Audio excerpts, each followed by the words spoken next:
In the small village of Nundita, dawn barely touched the sky, painting it a soft blue tinged with the lightest strokes of orange.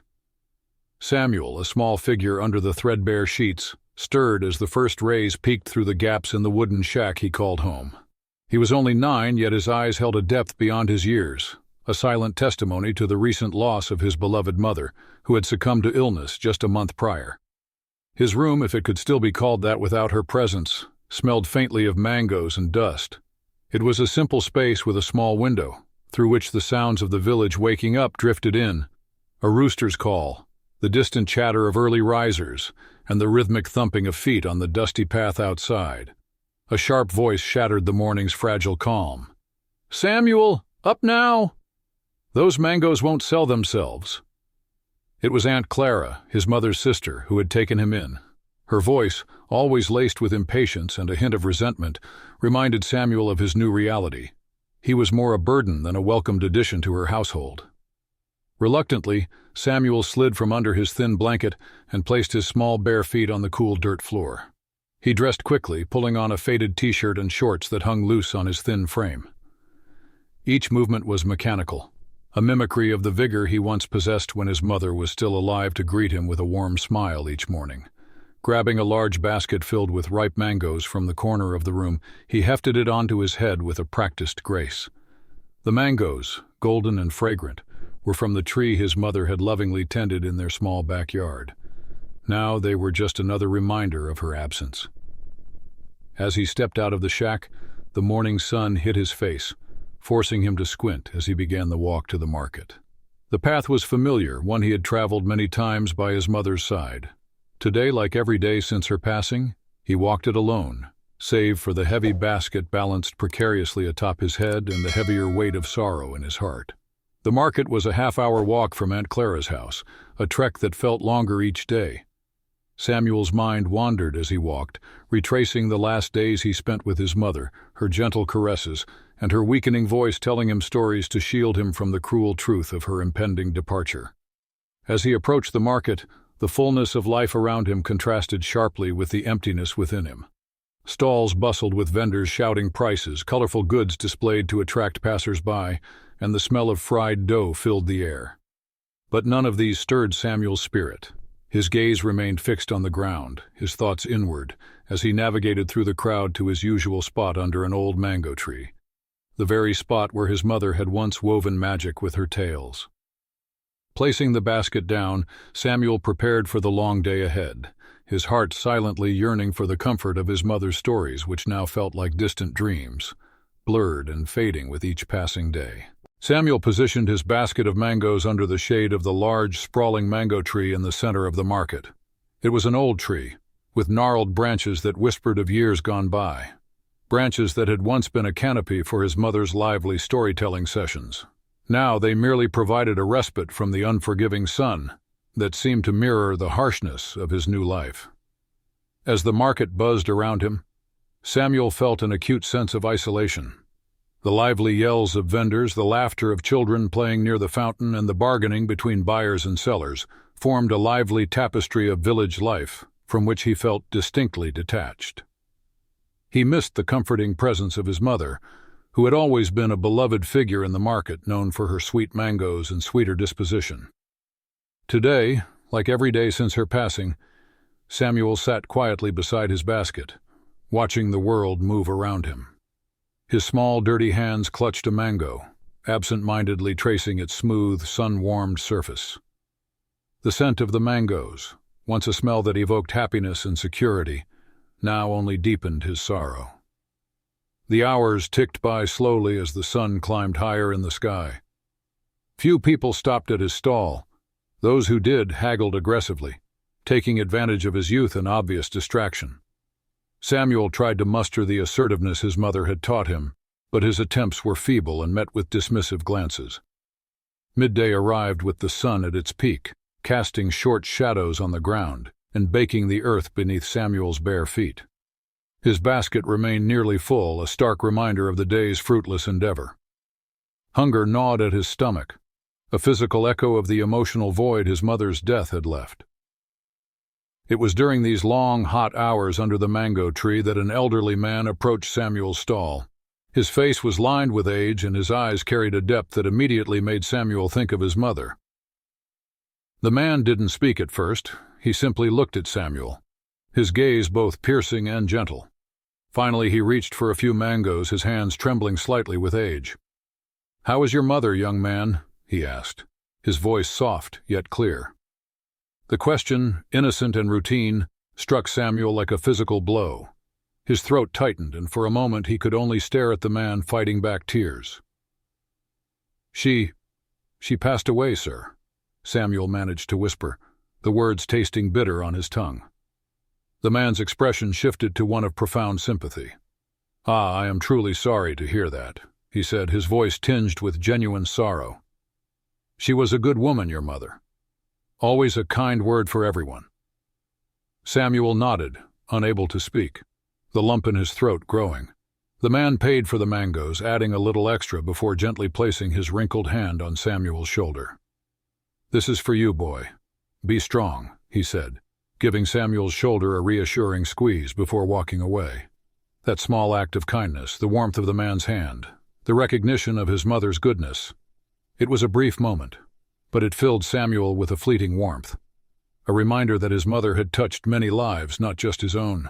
As the man disappeared into the crowd, Samuel felt a small spark of something akin to hope flicker in his chest.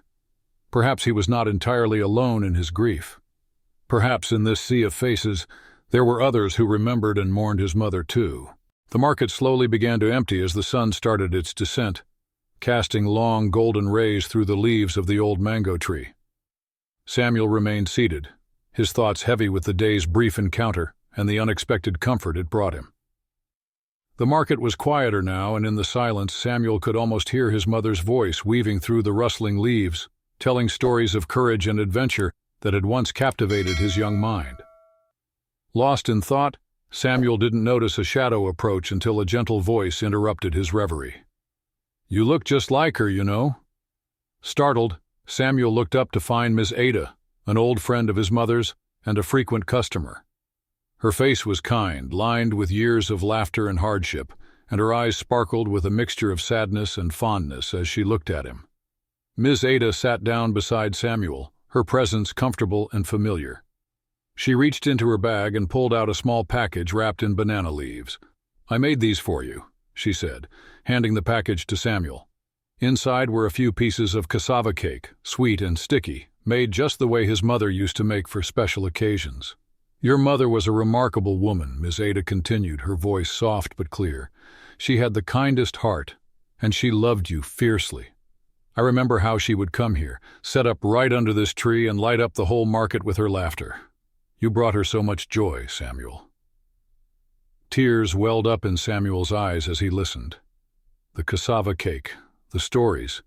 It was as if a small part of his mother had returned to him in that moment. He took a bite of the cake, the familiar flavors enveloping him in warmth and memories. For a brief moment, he was not alone. He was back with his mother, safe and cherished. "Thank you, Miss Ada," Samuel managed to say, his voice choked with emotion. "It means a lot to hear about her, to remember her like this." Miss Ada nodded, her hand reaching out to gently squeeze his.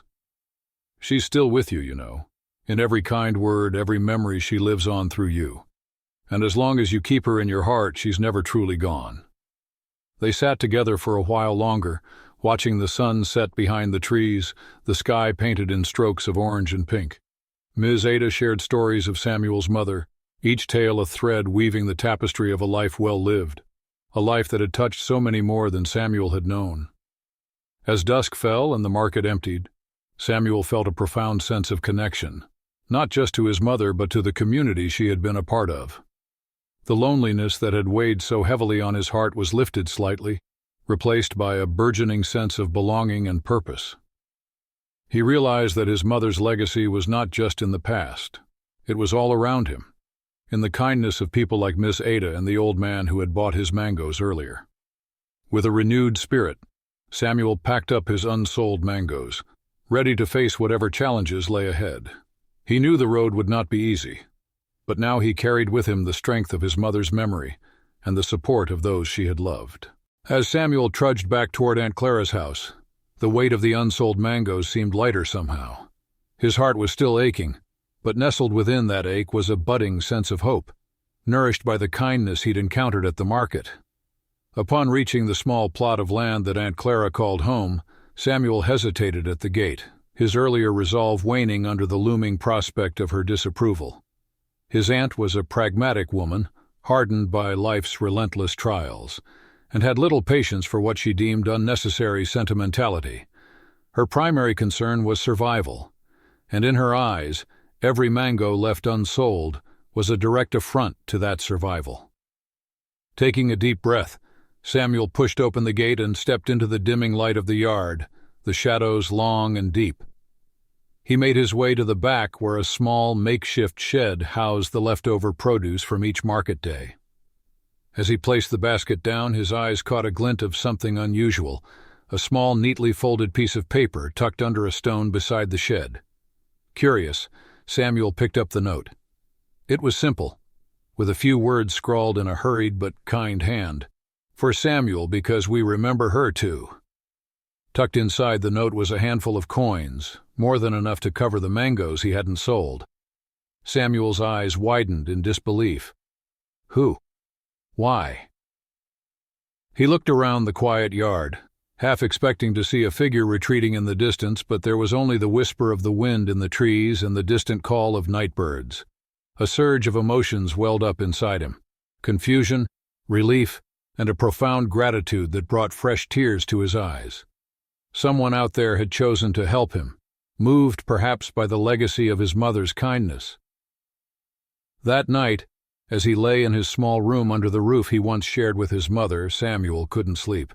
The coins and the note burned in his mind, a mystery wrapped in generosity. Who in the village knew of his struggles enough to extend such kindness? And why do it anonymously? The impact of this gesture was more profound than the giver might have realized. It wasn't just the financial aid that touched Samuel. It was the acknowledgement of his mother's life, her impact on those around her, and the community's silent support for him, her son. It gave Samuel a newfound strength, a belief that maybe, just maybe, he wasn't as alone as he had thought. The next morning, Samuel woke with a purpose. Before leaving for the market, he tucked the coins into a small pouch hidden securely within his clothing. This money was more than currency. It was a symbol of hope, a sign that he carried the community's support with him. Determined to try and uncover the source of this unexpected aid, Samuel planned to pay closer attention to the villagers' faces at the market. Perhaps there would be a clue, a look, something that might reveal who had helped him. As he set out with his basket once again balanced on his head, his steps felt surer, his heart lighter. The burden of grief was still there, but now it was tempered with an invigorating sense of mystery and the warm glow of unseen yet palpable support. As the market day came to a close, Samuel found himself under the same old mango tree, a spot that was becoming a sanctuary of sorts. Today had been different.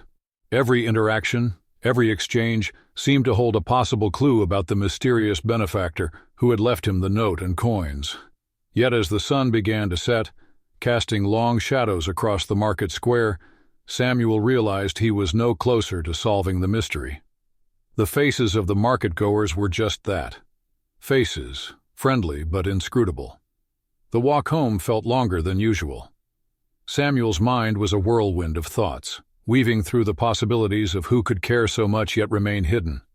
By the time he reached Aunt Clara's house, the sky was a deep indigo, dotted with the first few stars of the evening. Aunt Clara had already retired for the night, leaving Samuel to his thoughts in the quiet of the small kitchen.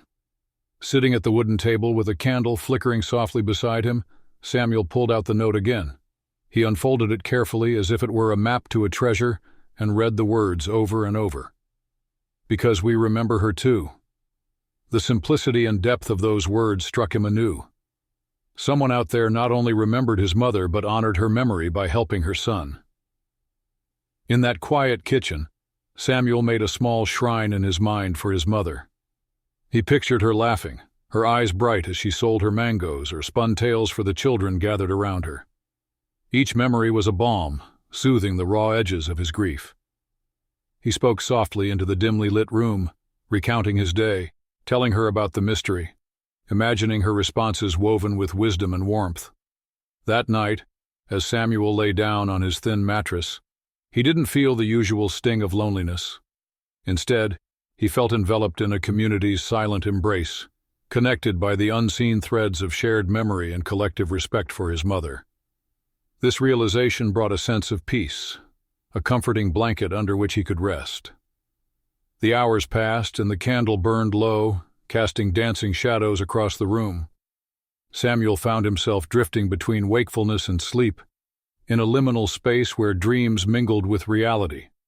In his dreams, he saw his mother in the market, her figure haloed by sunlight, surrounded by people who smiled at her with genuine affection.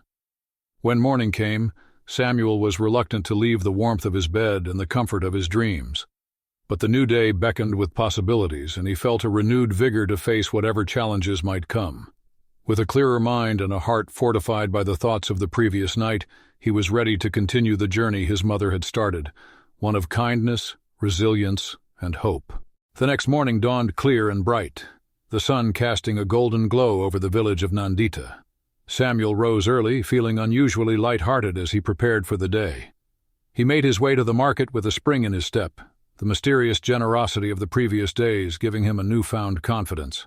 He greeted the other vendors with a smile, his usual shyness tempered by the assurance that he was supported, albeit secretly, by his community. As the day progressed, Samuel's curiosity about his benefactor grew stronger, but so did his appreciation for the kindness that seemed woven into the very fabric of the market. People nodded at him more frequently, and several stopped to chat, asking him how he was managing. Each interaction was a thread in the rich tapestry of communal life that his mother had loved so deeply. Midway through the afternoon, as Samuel was rearranging the remaining mangoes in his basket, a gentle tap on his shoulder made him turn. Standing behind him was Mr. Jacobs, the elderly librarian from the village school, a man known for his wisdom and gentle manner. His presence was always calming, and his eyes twinkled with kindness as he greeted Samuel. "I've heard about your loss, young man," Mr. Jacobs began, his voice soft but clear. "Your mother was a friend to all, and her spirit lingers in the kindness this village shows you. Remember, you're not alone." Samuel listened, a knot of emotions welling up inside him. Mr. Jacobs continued, "I've also heard about the little blessings you've been receiving. It's no surprise to me. Your mother planted many seeds of goodwill, and now you're seeing them grow." Samuel blinked back tears touched by Mr. Jacobs's words. The old man reached into his coat pocket and pulled out a small book. "I want you to have this," he said, handing the book to Samuel. "It was your mother's favorite. She believed in the power of stories to heal and inspire. I think it might help you too." The book was worn, its cover soft from use, and when Samuel opened it, he found his mother's name written in the front. It was a collection of folk tales and legends that she had often told him as a child. "Thank you, Mr. Jacobs," Samuel managed to say, his voice thick with emotion. The old librarian simply nodded, patting Samuel on the shoulder before walking away. The rest of the day, Samuel held the book close, feeling as though his mother was right there with him. As he read through the stories, each one a reminder of her voice and her laughter, the sense of hope that had begun as a tiny spark the previous day grew stronger. When the market closed, Samuel walked home, not with the heavy tread of sorrow, but with the firm steps of someone who carries a precious treasure. He knew that the road ahead would still have its challenges, but armed with the legacy of his mother's stories and the village's support, he felt ready to face them. As he passed by the old mango tree on his way out of the market, he paused and placed his hand on its rugged bark, feeling connected to his mother in a deep, unspoken way. He whispered a promise into the evening breeze, a promise to continue sharing the stories, to spread the kindness that had been shown to him, and to keep his mother's spirit alive in his heart. The following days brought a subtle but undeniable change in Samuel's life. With each passing day, as he sold mangoes under the old tree, he found himself more integrated into the fabric of the village. The book Mr. Jacobs had given him became not just a source of personal comfort, but a tool for connection. During the slower periods at the market, Samuel began to read the stories aloud, much like his mother had. Children started to gather around him, their eyes wide with wonder as he brought the tales to life. One sunny morning, a few weeks after Mr. Jacobs had given him the book, Mrs. Allen, the head mistress of the local school, approached Samuel. She had been watching him interact with the children and was impressed by his natural storytelling ability and the way he managed to capture the youngsters' attention. "Samuel, you have a gift," Mrs. Allen began, her tone both earnest and encouraging. "Your mother was a beloved figure in this community, and you've inherited her charm and her heart. How would you feel about sharing these stories not just here at the market but also at the school?" Samuel was taken aback by the offer. The thought of stepping into a role that went beyond mere survival, that echoed his mother's legacy of spreading joy and wisdom, was both daunting and deeply moving. I'd be honored, Mrs. Allen," Samuel managed to reply, his heart swelling with a mix of pride and nervous excitement. "Good," Mrs. Allen smiled warmly. "Come by the school tomorrow morning. We can start as a weekly activity, and if it goes well, perhaps it can become a more regular part of our curriculum." That night Samuel lay awake, the moon casting silvery shadows through the small window of his room. He felt as if he were on the cusp of a new chapter in his life, one that promised to bring him out of the shadows of grief and into the light of community and purpose. The next morning Samuel walked to the school, his mother's book tucked securely under his arm. The children greeted him with enthusiastic cheers, their faces bright with anticipation. As he sat down under the large oak tree in the schoolyard and opened the book, Samuel felt his mother's presence enveloping him like a warm embrace. He read story after story, his voice growing more confident with each word, his audience captivated. Mrs. Allen watched from a distance, a satisfied smile on her face, knowing she had made the right decision in encouraging Samuel's talent. Weeks turned into months, and Samuel's storytelling sessions became a beloved tradition at the school. His relationship with Aunt Clara also began to improve, as she saw how respected he was becoming within the community. Though she could never replace his mother, she started to show a grudging pride in Samuel's achievements. One evening, as the sun set painting the sky in hues of orange and pink, Samuel visited his mother's grave. He told her about his new role, about the laughter of the children, and how her stories were still bringing happiness to others. "I hope I'm making you proud, Mama," Samuel whispered, a gentle breeze rustling through the leaves above him as if in reply. Samuel walked back home with a heart full of hope and a spirit lifted by the knowledge that while the path of grief would always be a part of him, it had led him to a place of healing and purpose. His mother's legacy lived on through him, in every story he told, in every smile he brought to a child's face, and in every connection he deepened within his beloved village. Subscribe and press the bell icon so that you never miss the amazing video.